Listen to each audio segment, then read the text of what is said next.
Okay, I have a question for you. Listen to these clips from 3 different songs and try to guess what they all have in common.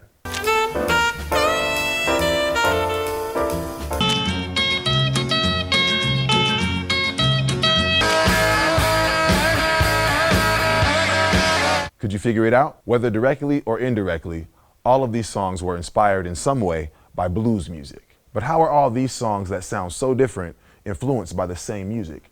And what makes blues music the blues?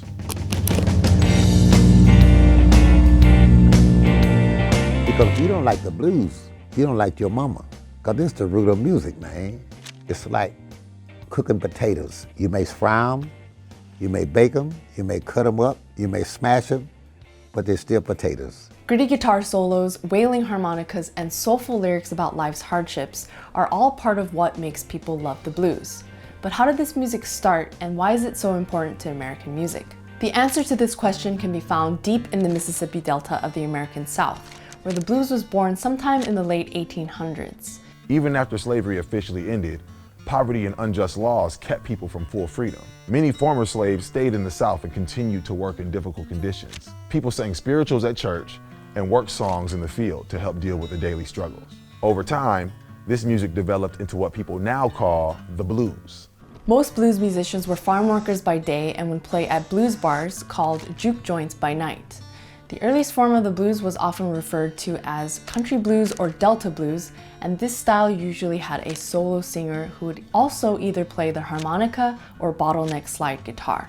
Bottleneck slide guitar is when a musician presses a hard object across multiple strings on a guitar and slides it down the fingerboard. Sometimes they would use a steel bar, a knife, or a bottleneck, and this would create a smooth wailing type of sound. The Delta blues also emphasized rhythm, fingerstyle guitar, and reflective lyrics about the hard lives of African American farmers in the South. As blues music grew in popularity, some musicians like Charlie Patton, Eddie James Sunhouse Jr., and Robert Johnson became famous and toured around the Delta region.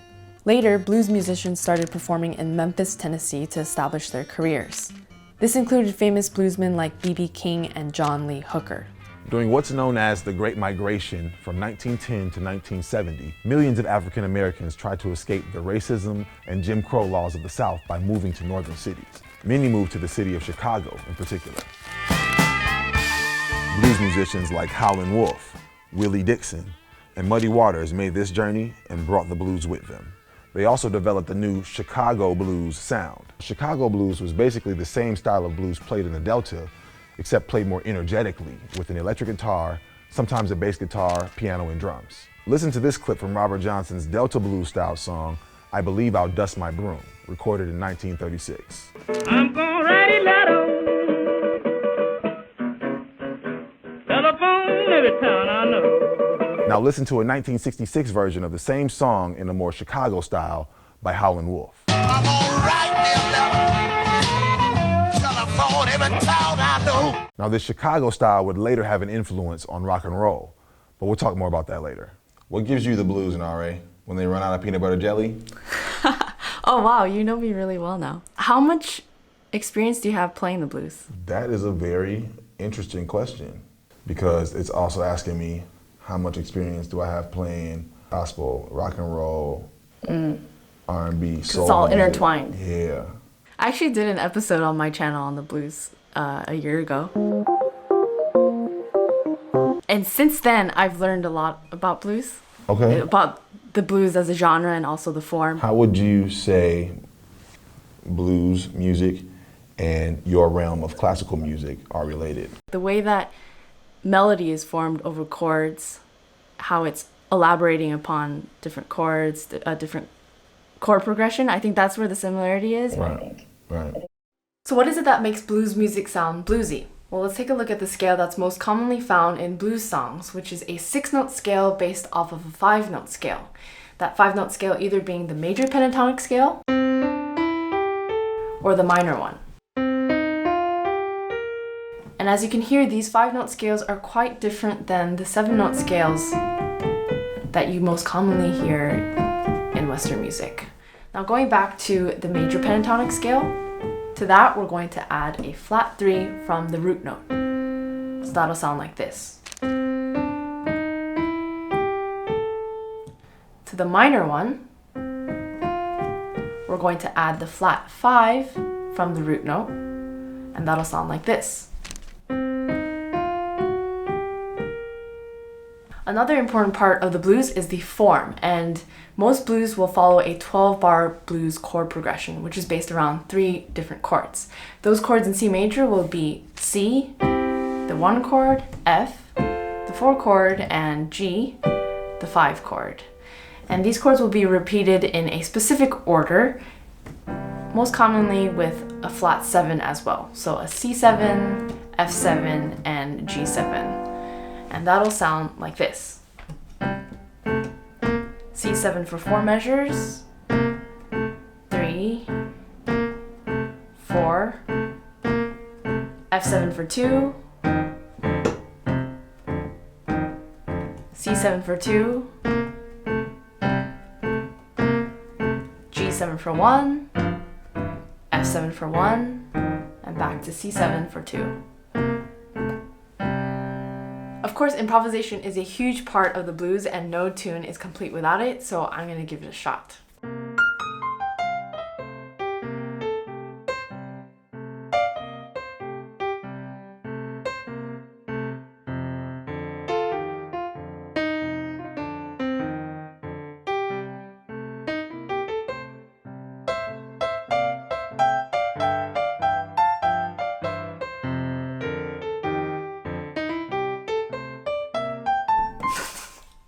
Is there something that is similar to what a blue note is in terms of pitches in the context of just drums?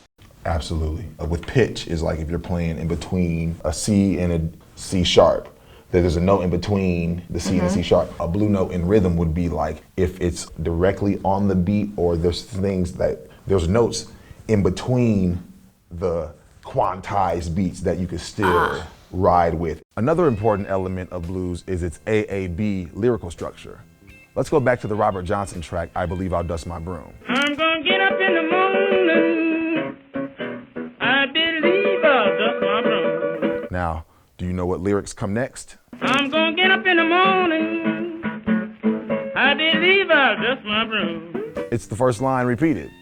This AAB lyrical structure is very common in the blues. It's inspired by the call and response style of singing in African American spirituals and work songs. In the blues, the first line is often repeated and the third line answers. Up in the black man you've been loving. Good friend can get my room. Of course, what the lyrics are about is also important. Now, true blues, the lyrics are absolutely true, saying about life experience. Sometimes good, sometimes bad, but they didn't lie. As blues musicians moved from the South and took their music to different parts of the U.S., the blues mixed with other musical styles from those regions and helped inspire many new genres. The 12-bar blues chord progression became one of the most popular forms for early jazz improvisation. Jazz performers like Louis Armstrong, Duke Ellington, and Miles Davis were all influenced by the blues, often using a 12-bar structure for their songs. The 12-bar structure was also a major influence on rock and roll. Some even call rock and roll blues with a backbeat. And Elvis Presley probably had this in mind when he recorded his version of a blues song by Big Mama Thornton called Hound Dog.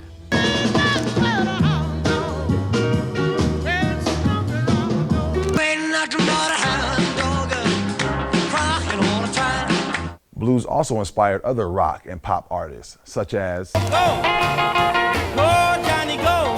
Can't buy me love. With you, my love. Let's have a ball and a biscuit, sugar. all of these songs use some form of the 12-bar structure or the blues scale. The pentatonic and blues scales are even common throughout heavy metal music. Country music too. In fact, country is thought to be the result of blues music mixing with folk music brought by European immigrants to the US. Because of this, many country songs are written with the blues scale or following the 12-bar blues progression.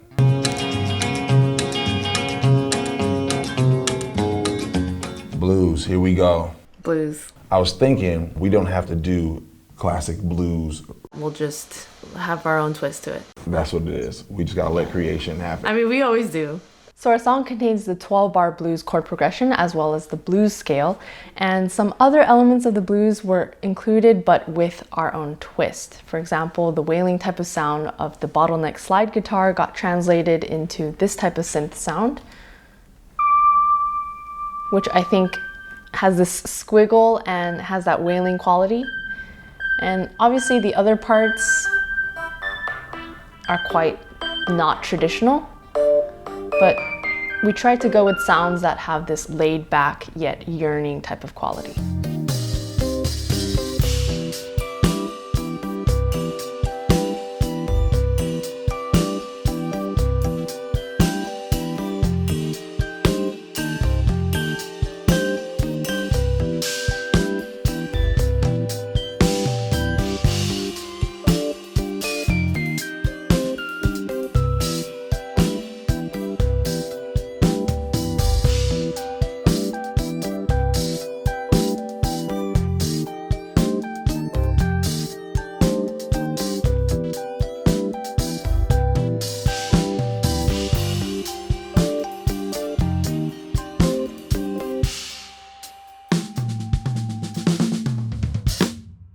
Let us know what you think of our blues-inspired song, and make sure you don't forget to subscribe. 3 is the one. 3 is the one, yep.